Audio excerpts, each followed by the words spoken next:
The Grand Chamber of the Galactic Council had never seen silence like this. Not when the Krell Empire invaded the Rhodian systems.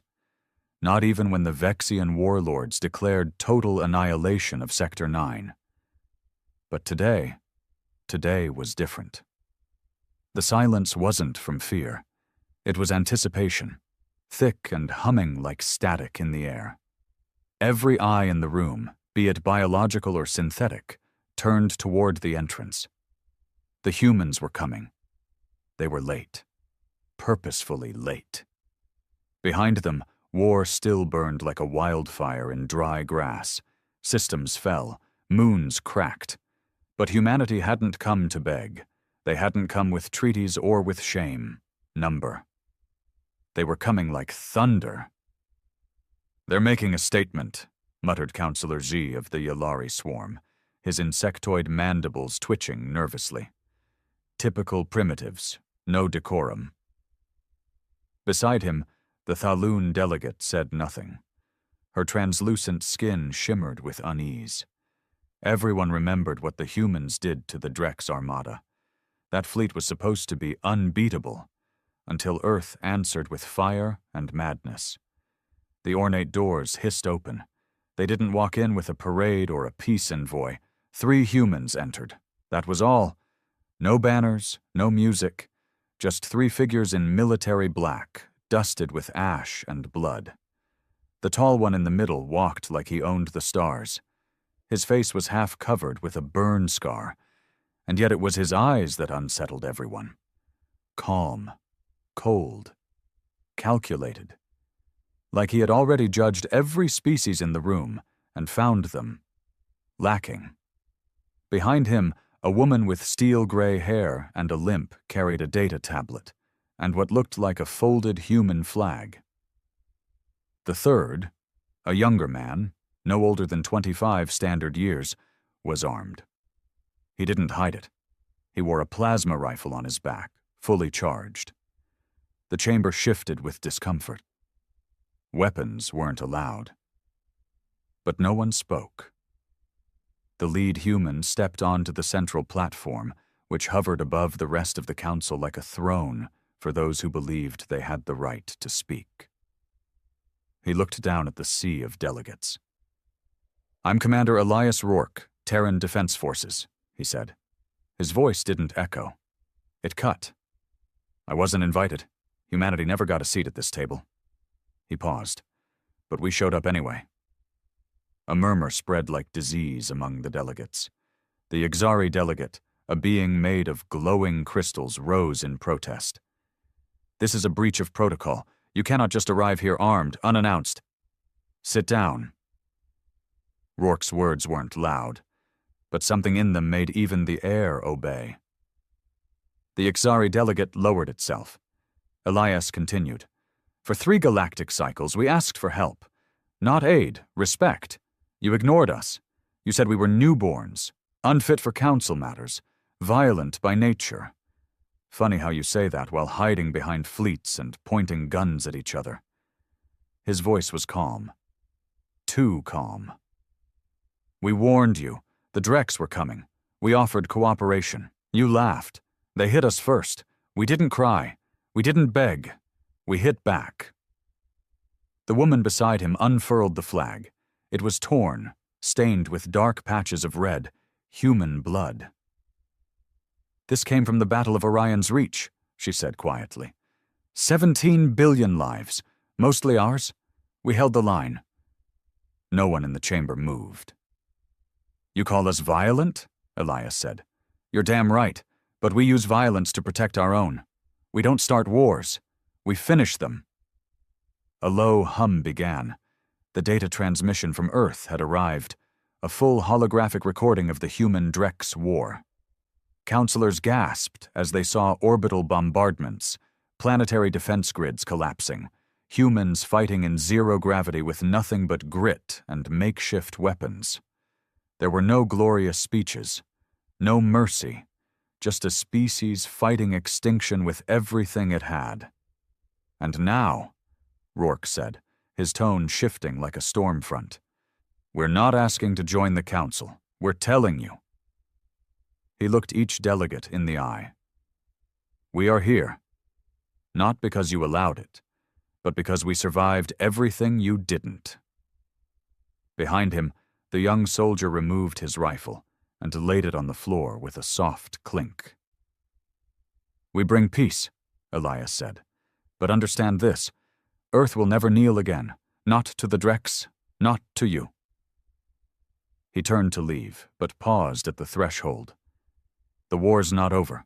The Drex are still coming. But next time, if you want to survive, you'll follow our lead." And just like that, the humans walked out, leaving a chamber full of silence, smoke, and the heavy sound of reality sinking in. The silence lingered long after the humans left. It wasn't just shock. It was fear. No one dared to speak first, as if breaking the quiet might draw that same wrath upon them. For the first time in centuries, the Galactic Council wasn't the most powerful force in the galaxy. That title now belonged to the ones who just left the room without permission. In a back chamber, Counselor Cyril of the Thaloon Confederacy stared at the replay of Elias Rourke's speech. She watched it 3 times, each time slower than before. The humans hadn't brought an army. They had brought something worse. Certainty.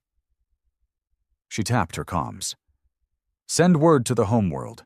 Begin immediate analysis on Terran military growth. And get me their war logs from Orion's Reach. All of them." "But Counselor," her aide buzzed, "accessing human combat data is nearly impossible. They've encrypted it with quantum keys. Breaking it would take years." Cyril's expression hardened. "Then we better start now." Elsewhere in the council spire, a different reaction was unfolding. Ambassador Kuroth of the Krell Dominion was laughing, loudly. The sound of a Krell laugh was like a meat grinder filled with gravel, but that didn't stop him from enjoying it. "Oh, this is rich," he bellowed, slamming one of his massive hands on the table. "Did you see their eyes? The cold? The fury? That, my friends, is a species ready to dominate." His adjutant tilted its head. "Should we consider an alliance?" Kuroth snarled. "Not alliance, observation. Humanity is useful, like a loaded weapon. But you don't hand a loaded weapon to a child. You watch, you wait, and when they turn the barrel on you, then you decide how much trust was worth."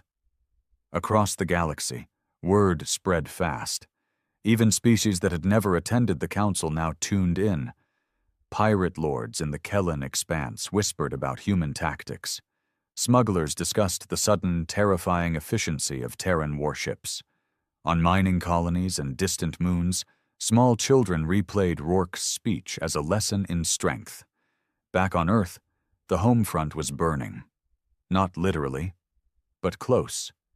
The victory at Orion's Reach came with a cost no one could truly process. 17 billion lives. Most of them civilians caught in Drex firestorms. Cities gone. Oceans poisoned. The Terran government had tried to keep the images under wraps, but grief leaks. Rage does too. In the underground shelter city of New Sydney, Rourke walked through a crowd of survivors. No guards, no fanfare. Just the boots of a soldier who never truly came home. A child stopped him. She couldn't have been older than 7. She clutched a stuffed animal burned on one side and looked up at him with wide, hollow eyes. "Did we win?" she asked. Rourke crouched. He wanted to lie. He really did. Instead he said, "Not yet. But we will." The girl nodded like she understood more than any child should. Afterward, Rourke met with his inner circle. Generals, fleet commanders, intelligence officers. The room was a former hospital basement. Now it was command central for what was left of Earth's top brass. "Status?" he asked. General Mora, a woman with a steel plate covering half her skull, replied. "The Council's a mess. Half of them fear us. The other half want to recruit us for their own wars. But the Drex aren't done. We have confirmed fleets gathering in the shadow zones of Sector 12. "How long?" Rourke asked. 3 weeks, maybe less. Admiral Singh, the youngest fleet admiral in human history, leaned forward. We can't defend Earth again, not like last time. But if we go there, if we take the fight to them, we might not have to. A long silence followed. Then Rourke nodded. Prepare the offensive. Mobilize the Orion-class carriers. And I want intel on any species willing to fight with us. Not above us. Not for us. With us. He looked around the room. We gave the Council a warning. Now let's give the Drex a message. And somewhere, deep in the cold void between stars, a new Terran fleet began to awaken. Quietly, like a storm pulling breath before it breaks. The Orion-class carriers drifted like ghosts through the void, engines on minimal output to avoid detection. Sleek, dark, and massive, these ships were humanity's final answer to extinction. Each one carried enough firepower to sterilize a planet. But what made them terrifying wasn't just the weapons. It was the crew. Veterans, survivors, people who had already lost everything and had no intention of losing again. Commander Elias Rourke stood on the bridge of the TDS Retribution, his eyes fixed on the star map floating before him. Red dots blinked in growing clusters, Drex fleets assembling, waiting to strike. But now humanity wouldn't wait. "We strike first," he muttered. His second-in-command, Captain Leona Vex, nodded. "All fleets report ready. Stealth systems holding. Operation Widow's Bite is green-lit." "Then light the fuse," Rourke said. Back on the council world of Gallus Prime, news of humanity's impending offensive reached the chambers like a tidal wave. The Yalari delegates hissed in outrage. The Vossian diplomats demanded emergency hearings. Even the usually neutral Thaloon issued a formal statement of deep concern. But concern wasn't action. "They're provoking the Drex," Counselor Z whined. "This could destabilize half the quadrant." Counselor Sarrel leaned forward, eyes sharp. "They're not provoking anyone. They're surviving, something most of us haven't had to do in centuries." Z scoffed. "We should sanction them." "And do what?" Sarrel snapped. "Fine them? Embargo them? They don't trade with us. They don't need us. We had our chance to work with Earth, and we spat in their face. Now we either get out of their way, or we get trampled." Across the galaxy, other races were starting to make choices. The Martaxi nomads, long isolated and fiercely independent, sent a message of solidarity to Earth. "We recognize strength. We recognize pain. You are not alone." The Korgan mercenary clans, who once refused Terran contracts, offered free services to human commanders. Free.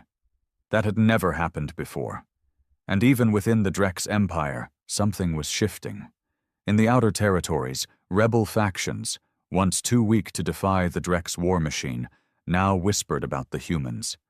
They passed around decrypted clips of Terran soldiers walking through burning cities, pulling civilians from rubble with bare hands. They played audio of Rourke's speech, like it was scripture. "If they can fight the Drex," one rebel commander said, "maybe we can too." But while hope stirred across the stars, vengeance brewed in silence. The Drex warlords were not accustomed to resistance, let alone defeat. The loss at Orion's Reach was not just a military failure. It was a personal insult to their supremacy. In the cold halls of their capital ship, bloodlit sovereign, High Marshal Krax surveyed the reports. He watched the footage of Terran forces overrunning his elite units. He studied their weapons, their movements, their rage. "They are flawed," he growled. "Weak flesh and broken worlds, but they fight like cornered beasts."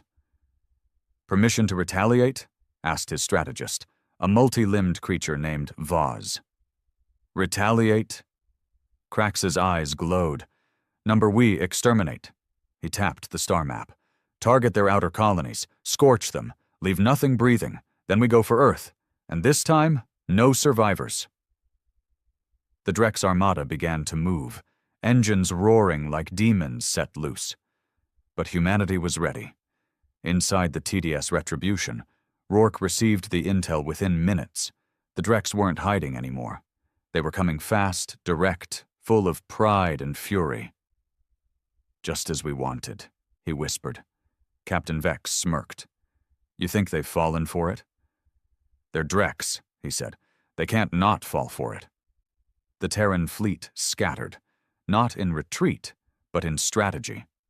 Ghost ships, trap zones, cloaked mines disguised as derelict transports. Every inch of space between Earth and the Drex invasion path had been turned into a graveyard waiting to happen. Rourke turned to his crew. "They think we're prey. Let's make them choke on it." As the countdown to war began again, every human alive, whether in bunker, ship, or refugee shelter, felt it. Not fear. Resolve. This time, humanity wasn't fighting for survival. They were fighting for vengeance. The trap was set. In the black stretch of Sector 12, where starlight barely reached and debris fields drifted like frozen graves, the Drex fleet advanced with brutal confidence. Hundreds of warships, massive, spiked monstrosities powered by fusion cores the size of buildings, swept through space in formation, shields humming, weapons charged. But what they didn't realize was that they were already inside the kill box. The TDS Retribution floated dark and silent behind a shattered moon, one of many human warships hidden in the void. Power levels were at minimal, heat signatures masked. Every crew member was quiet, eyes glued to their displays, breaths shallow like prey waiting for the right moment to strike back. "Contact," whispered Captain Vex. "Drex heavy cruisers entering primary field." "Let them come," Rourke said, voice low but sharp. "We want them to feel safe." All across the sector, similar whispers passed between human vessels.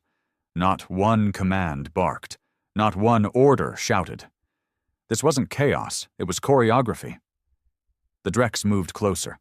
Their scanners showed nothing but wreckage and dead systems. To them, this was just a cleanup mission. A final burn, and then... The stars exploded. A ripple of energy erupted from a derelict mining barge. Except it wasn't a barge. It was a converted EMP drone ship loaded with anti-shield disruptors. In seconds, 20 Drex ships lost power, flickered, and went dark. Before they could respond, hell fell on them from above.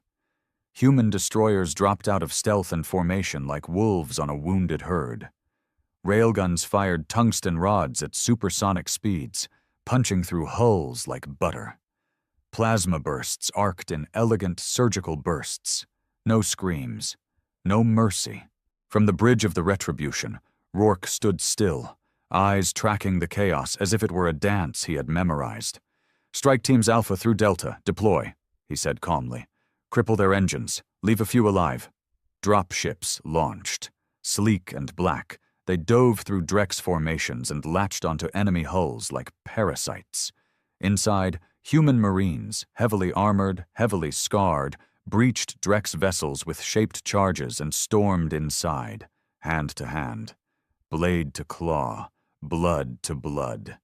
In one such battle aboard a Drex battlecruiser, Sergeant Naira Wells charged through the smoke, her sidearm empty, her face cut from cheek to jaw. A Drex warrior lunged, snarling with 3 serrated arms, but she dodged under it and drove a combat knife into its throat. "You invaded the wrong planet," she hissed, yanking the blade sideways. Behind her squad sealed the command chamber, planted explosives, and retreated. 30 seconds later, the entire ship tore apart from within. The battle lasted 13 minutes. When it was over, 90 Drex warships were wreckage. 23 human ships were damaged, 3 lost. Casualties. Minimal, considering what they'd faced. The survivors floated helplessly, escape pods blinking in the dark, and Rourke made sure every pod was pulled aboard. He wanted witnesses. On the Retribution, they gathered them in the hangar bay. Dozens of Drex officers, bound and defiant. Their eyes burned with hate, but their pride had cracks now. Rourke stepped forward. No speech, no warning. He simply played a hologram. It was footage of the colony on Carthos 4, the one the Drex had incinerated. Civilians screaming as firestorms engulfed buildings. Children buried under rubble. Medics dying with patients in their arms. The Drex prisoners watched in silence. Some growled. Others looked away. "You thought we'd forget that?" Rourke asked. No answer. "You thought we'd beg?" He stepped closer to one of the high-ranking Drex officers, a general based on the ceremonial armor. "You don't understand us yet," Rourke said. "You thought we were like the others, fragile, disorganized, merciful." He leaned in. "But we're the monsters you made." Without another word, he turned and walked away, leaving the Drex to sit in silence as the screams of their own war echoed around them. That night, across every Terran fleet, there were no celebrations, no songs, just silence. Because they knew this was only the beginning. Rourke didn't sleep that night. He stood alone in the observation deck of the Retribution, watching the wreckage of the Drex fleet drift through space. It looked peaceful from here, almost beautiful. Burned-out husks of warships, their twisted metal bodies lit softly by dying stars. But he knew better. Every one of those ships had once carried soldiers who laughed when they torched civilian colonies, who called it cleansing, who posted trophies of Terran skulls on their black market channels. Now they floated like corpses in a forgotten graveyard, and even that didn't feel like enough. "You did what had to be done," said a voice behind him. He didn't turn. "Did I?" Captain Leona Vex stepped up beside him, her reflection flickering faintly in the glass. "They butchered our people. You hit them back harder. That's what war is." "No," Rourke said. "That's what they think war is. For us, war was survival. But I think we're starting to enjoy it." Vex didn't respond, and that silence said enough. In the following days, Terran forces advanced quickly. Without their fleet, Drex outer colonies fell like dominoes. One by one, human strike teams landed, liberated prisoners, destroyed weapons caches, and pulled out before reinforcements could arrive. Every victory was a message. Every burning Drex symbol was a declaration. Humanity does not kneel. But even as the Drex crumbled on the outside, they rotted faster on the inside. Inside the Empire's core systems, rebellions spread like fire. Species long enslaved under Drex rule, Karnans, Julari, even Drex defectors, took up arms. They didn't fight for humanity. They fought because, for the first time in centuries, someone had punched the monster in the mouth and lived to tell the tale. On the liberated moon of Chaval, an underground broadcast aired across hidden channels. A Karanan leader in cracked armor spoke directly to the camera. Earth didn't ask permission. They didn't wait for treaties. They acted. And in their fire, we found hope. The Drex can bleed. Let's make them drown. Rourke watched the broadcast from orbit. He should have felt pride, maybe even triumph, but all he felt was exhaustion. The cost weighed on him every minute. The faces of the dead never left him. Soldiers, civilians, allies who trusted him. Some nights, he saw their eyes in the metal walls around him. Some nights, he saw her, Elena, his daughter. She died in the first strike, one of the many wiped from existence when the Drex glassed New Boston. He hadn't even found her body, just a necklace, charred, half melted. And when he touched it now, alone in his quarters, he wasn't a commander. He was just a father with nothing left but fury. A soft chime broke the silence. Vex again. "They've responded," she said. "The Galactic Council." He blinked. "Responded? To what?" She hesitated. "They want to negotiate. That made him turn. Negotiate what? We didn't ask for anything. They're proposing a ceasefire, not with the Drex, with us. The word burned in his mouth. A ceasefire? Are they afraid we'll go further? They're not just afraid, Vex said. They're terrified. Rourke leaned back, eyes cold. They sat silent while Earth burned. They ignored our pleas. They watched as children screamed under firestorms. And now they want to talk? They're offering council seats, trade routes, military support, everything they withheld before. He laughed once, bitterly.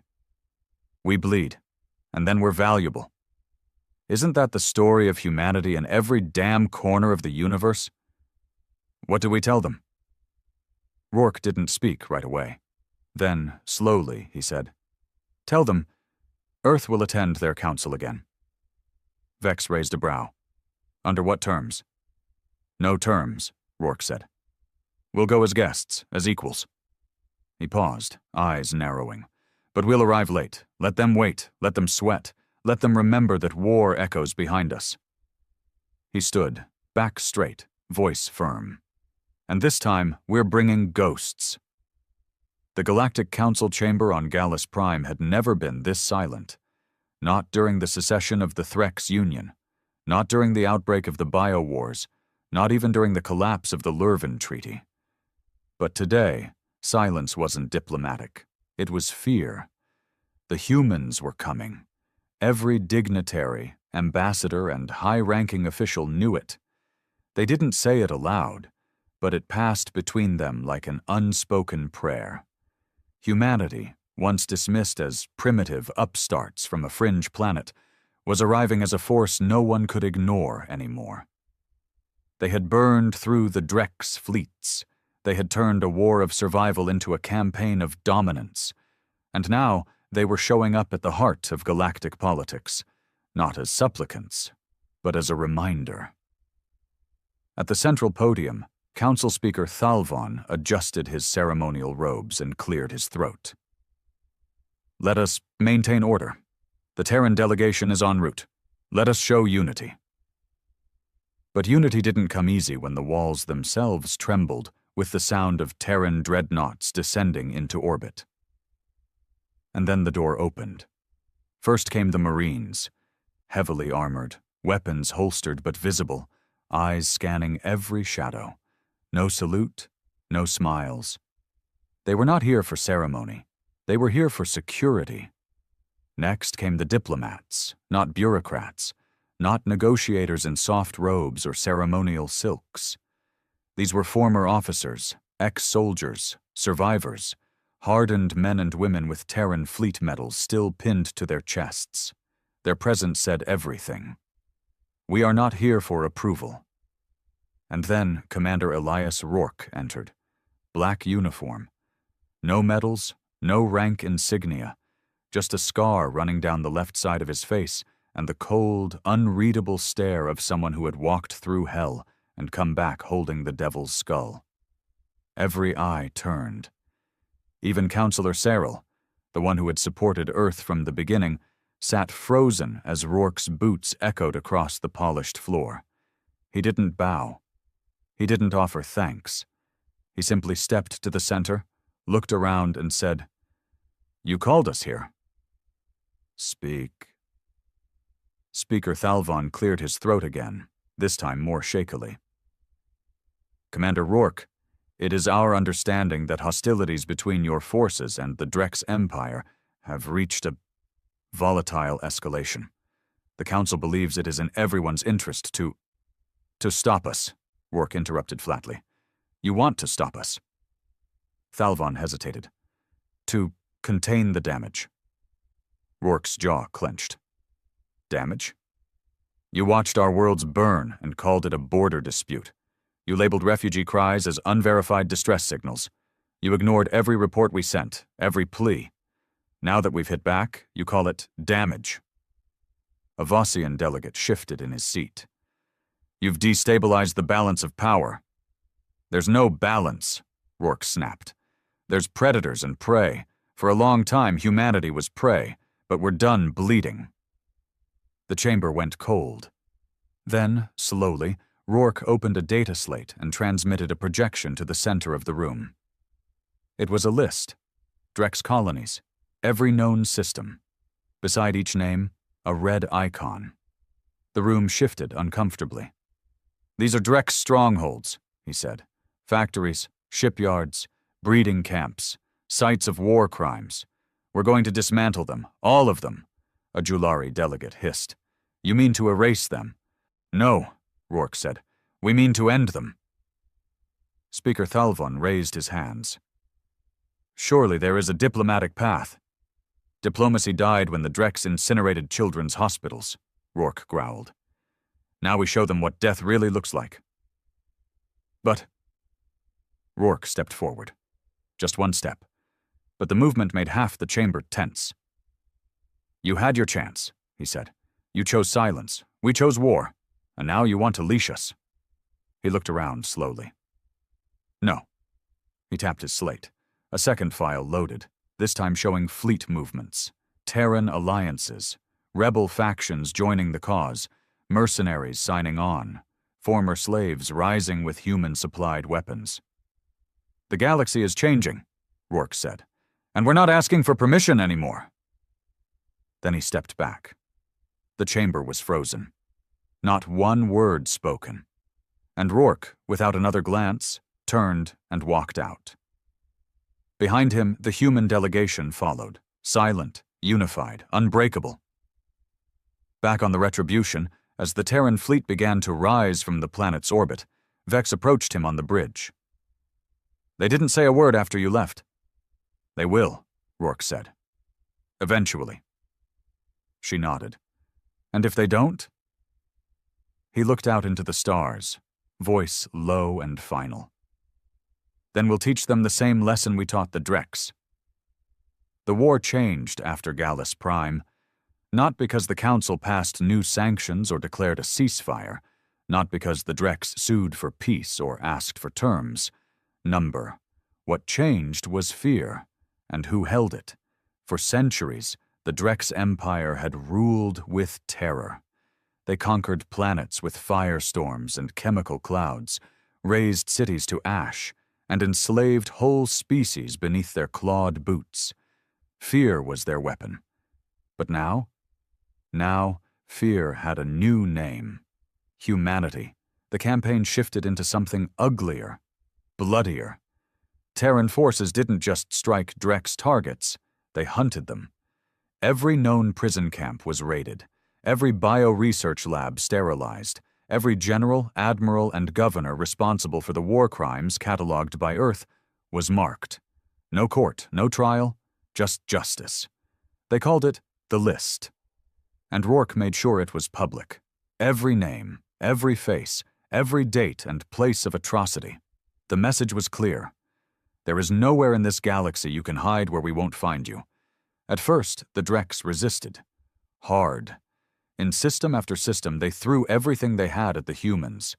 Bioweapons, stealth cruisers, even suicide fleets. But nothing worked, because the humans weren't playing by old rules. They learned faster, adapted quicker, fought like cornered animals with nothing to lose, and everything to avenge. One night, in the ruined Drex capital of Balkar, a special ops team led by Sergeant Naira Wells breached the old High Command vault. What they found wasn't gold or tech. It was files. Archives from decades of Drex domination. Files on slavery, torture, secret deals with council species who had quietly profited off Drex conquests. And those files, they were sent to every corner of the galaxy. Suddenly it wasn't just humans fighting. It was everyone the Drex had wronged. Former Drex allies turned their backs. Mercenary factions defected. Even some of the younger Drex, those born during the war, began to question the Empire's lies. Inside the Terran fleet, the tone shifted too. The hunger for vengeance began to hollow into something colder, something heavier. Not everyone celebrated the killings. Not every soldier could sleep at night. Rourke noticed it most in the eyes of his crew. They didn't speak of the dead anymore. Didn't toast victories, just long stares, mechanical movements, rage slowly turning into emptiness. On the Retribution, Vex cornered him in the command briefing room. "We're winning," she said, "but we're not living. Not anymore." Rourke didn't look up from his reports. "You think I don't see it?" she pressed. "The way they move like ghosts? The way you haven't slept in days?" He finally looked at her. "We're making sure this never happens again." "At what cost?" He said nothing. She stepped closer. "You're turning us into them, Elias." That made him flinch, but only for a second. Then he stood, voice low and sharp. "They came to our world. They butchered our people. They burned our homes. And the galaxy watched. If we stop now, if we soften, they'll do it again. Someone always will." She stared at him for a long moment. "Then what happens when there's no one left to fight?" He didn't answer, because he didn't know. Out in the stars, the final phase of the war was beginning. The Drek's homeworld, their last stronghold, their fortress, their origin. He could already hear the orders being prepped, the fleets moving, the orbital stations being scouted. But deep down, beneath the layers of steel, scars, and resolve, Rourke felt something else. Doubt. Not about victory. Victory was guaranteed, but about what would be left of them when it was over. Because in every war, there's a moment when the hunter looks in the mirror and sees the monster staring back. And maybe, just maybe, that moment was closer than anyone wanted to admit. The skies above Drexar Prime looked like the end of time. A boiling storm of ships, lasers, kinetic missiles, and falling debris churned in orbit. Terran dreadnoughts ripped through the final line of defense like gods wielding thunder. Drek's defense platforms cracked apart in nuclear bursts. Escape pods scattered like ants, many of them vaporized before they could even clear the atmosphere. Below, the planet burned. Cities once declared unconquerable lay in ruin. Statues of Drek's emperors, who once fed prisoners to beasts for sport, crumbled under orbital strikes. Entire regiments of elite Drek's shock troops were overwhelmed by rebel factions armed with Terran rifles and decades of fury. It wasn't just a military campaign. It was a reckoning. On the bridge of the Retribution, Commander Elias Rourke stood watching it all through the forward viewport. No satisfaction, no pride, just silence. He had given the order hours ago. No survivors in high command bunkers. The rest would be given the chance to surrender once the symbol of Drek's power was erased forever. And now, the bunker was breached. "Sir," came a voice from the comms. It was Sergeant Naira Wells, Ground Team Alpha. "We've secured the last target. Primary confirmed dead, executed by his own guards. The Empire, it's done." Rourke nodded, barely a motion. "You did well, Sergeant." But she didn't disconnect. Her voice, usually steel, cracked. "Sir, there's something else. You need to see it." 2 hours later, Rourke was in the ruins of the Drek's Central Command vault. The walls were blackened with fire. The ceiling collapsed in places, but the data cores still glowed faintly. Wells led him past a row of containment cells, tiny, dark, quiet. He stopped. Inside were children, not human, Dreks, small, sickly, barely clothed, eyes wide with terror. "We found dozens," Wells said softly. "Half of them experimented on, augmented, conditioned for suicide missions against us. The other half, I don't even know." Rourke stared at them. One child, barely old enough to stand, clutched a broken ration pack like it was a doll. "These aren't soldiers," he muttered. "No, sir." He stepped back, as if the walls themselves were collapsing in on him. This was who we were fighting, and now we've become the thing they feared. Wells looked at him. What do we do? For the first time in months, Rourke had no order, no protocol, just a broken, flickering sense of clarity.